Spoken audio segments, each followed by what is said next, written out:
St. Michael's Episcopal Church is a warm and welcoming faith community of more than 2,000 parishioners.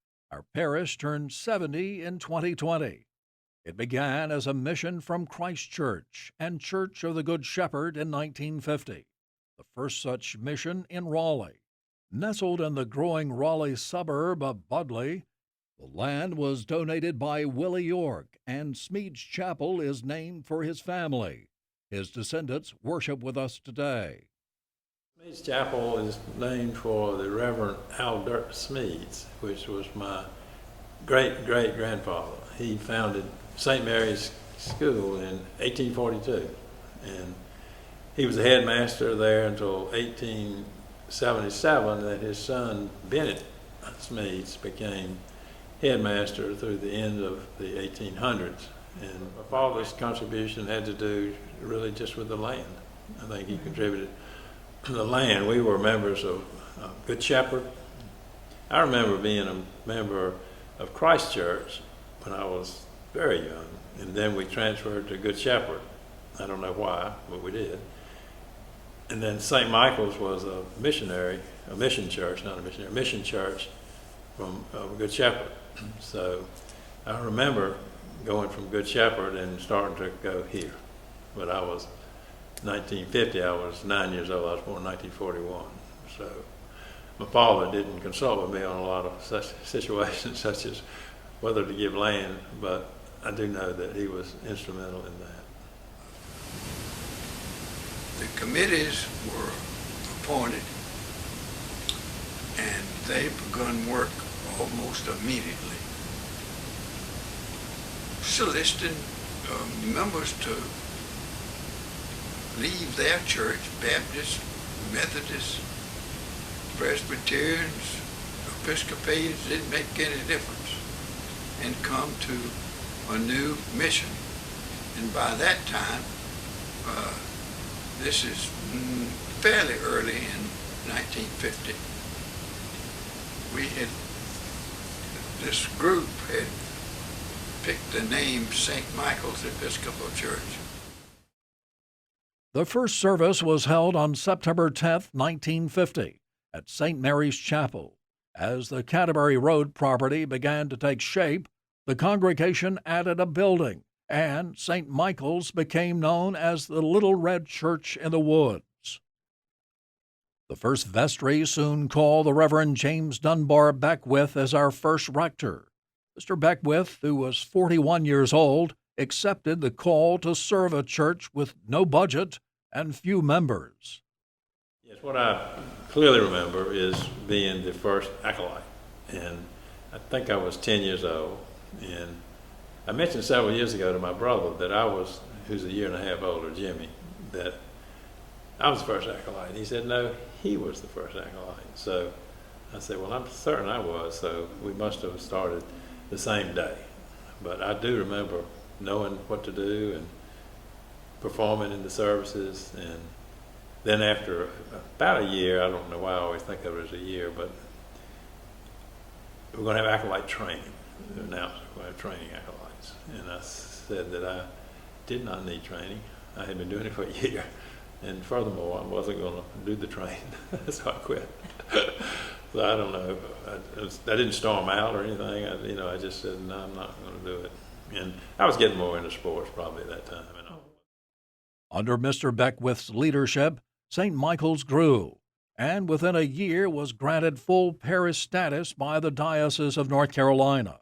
By then, one building had mushroomed into three, one for the church, a second for the parish house, and a third for the children's chapel, all carefully restored and reborn as a church community.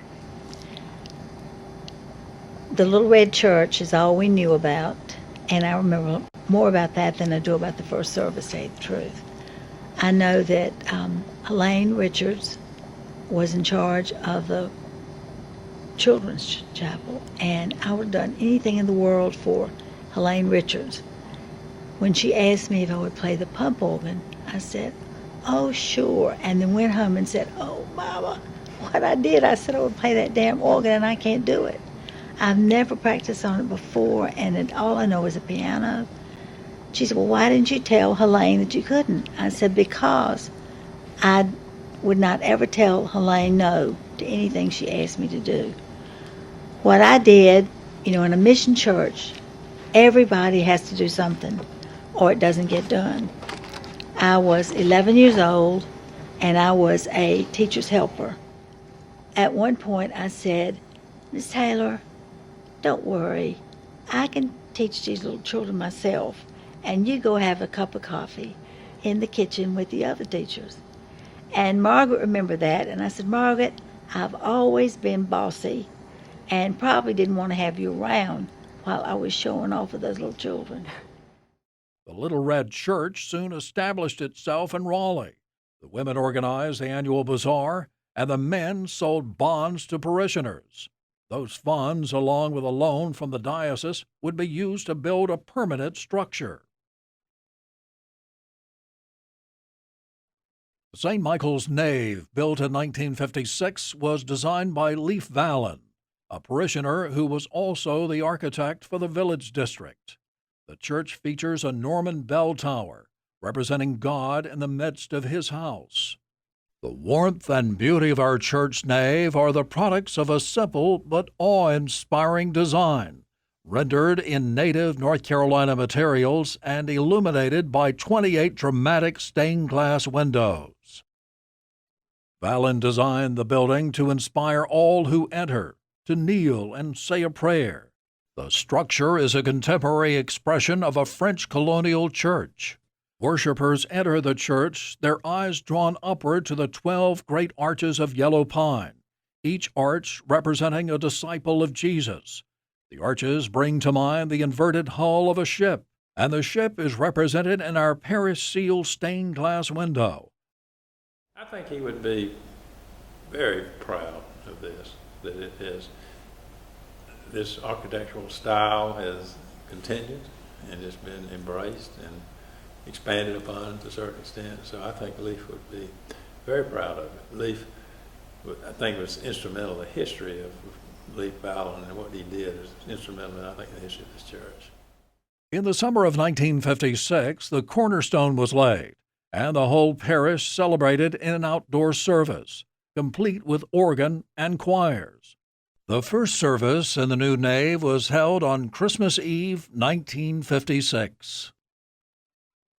The heart of St. Michael's has always been its children's chapel, All Angels Chapel, and Beckwith Chapel, which serve 2-year-olds to 3rd graders. In our chapels, children began their faith journeys, learning how to follow in the footsteps of Christ through song and story. One of the first chapel leaders was Mrs. Merrill Dees. Mrs. Dees' husband, Lloyd, made the pews in All Angels Chapel, along with Joe Moore Sr. Our children still sit in those pews. Mr. Beckwith retired after 21 years as our rector. The Reverend Lawrence K. Brown, who had been associate rector for 5 years under Mr. Beckwith, became rector in 1977.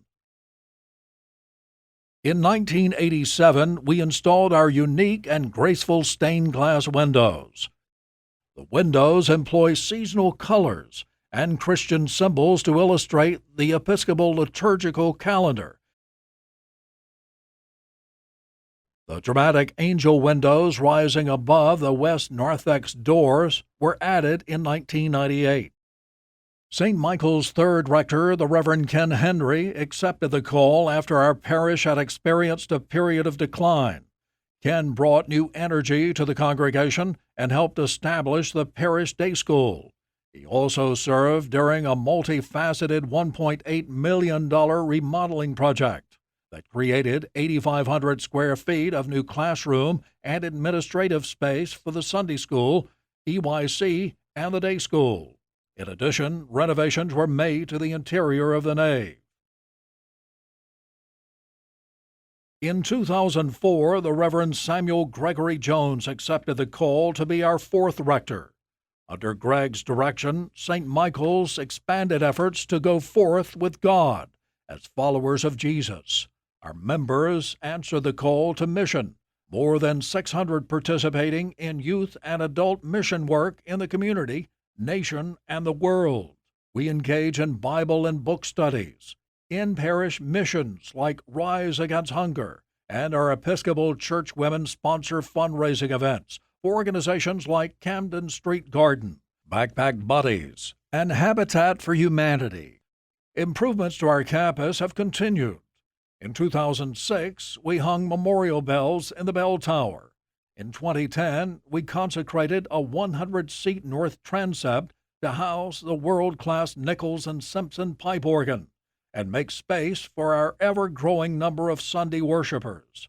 Installed in 2011, our organ enhances an already magnificent music program made up of more than 150 musicians and singers of all ages. With the arrival of COVID-19, St. Michael's had to temporarily close its doors to in-person worship. During this challenging time, we took the church to the people with creatively inspired recorded Sunday services, Zoom Bible studies, and small group meetings, stories for children, and online adult programming. We also continued to meet the needs of many in our community affected by the pandemic. Our parishioners contributed more than $130,000 for feeding, educating, and housing the needy. The Holy Michael Foundation, created in 2005, awarded its first grants in 2020, and in 2021 was the first faith-based organization to support Kings Ridge, a future Raleigh housing community for the homeless. During the pandemic, especially, our campus has provided a beautiful respite for members and visitors alike. The St. Michael's Burial Garden was the first of its kind in Raleigh when it began, and is now the centerpiece of our beautiful gardens that include handicapped accessible walkways, a labyrinth, and quiet spaces that invite all to spend time in prayer and reflection. The vision of our founding members lives on at our parish today. We are intentional in our efforts to engage every parishioner in lifelong discipleship, filled with worship, education, and service. We are intentional as well about welcoming the new into our parish family, in the pews, in small groups, at special events, and throughout service opportunities. We connect with and care for each other, as Jesus asked us to do. Because I'm a businessman and the church is not a business, but word of business, I think I would observe that it's a very successful one. You know, I have a sort of a saying about a business is that a growing business is successful and a successful business is growing. And I think the fact that the church here is, in doing all these difficult times, is still not only maintained its status, it's continued to flourish and grow. I think that's a real positive thing. If you're part of a successful venture, you can feel it, you can sense it. And in business, we've had a lot of cycles and ups and downs, and you struggle, and your key people that work with you, they can sort of sense, that things are struggling along and then things go well, they can sense that. But I think people feel like they're part of a successful church ministry, and I think that's important. One of our most sacred objects at St. Michael's is this old wooden cross. This cross hung on the original building, the original worship space. From 1951 to 1956, an old repurposed Army surplus barracks stood on these grounds in the woods outside of Raleigh. I love this cross. It signifies not only our humble origins as a church of builders, it represents who we really are and what our primary message is. Jesus Christ, who died on the cross for all of us, and who on the third day rose again to give us new life in him. Throughout its history, St. Michael's has been alive with the Holy Spirit. We welcome you as new members into this mystical body and into the household of God.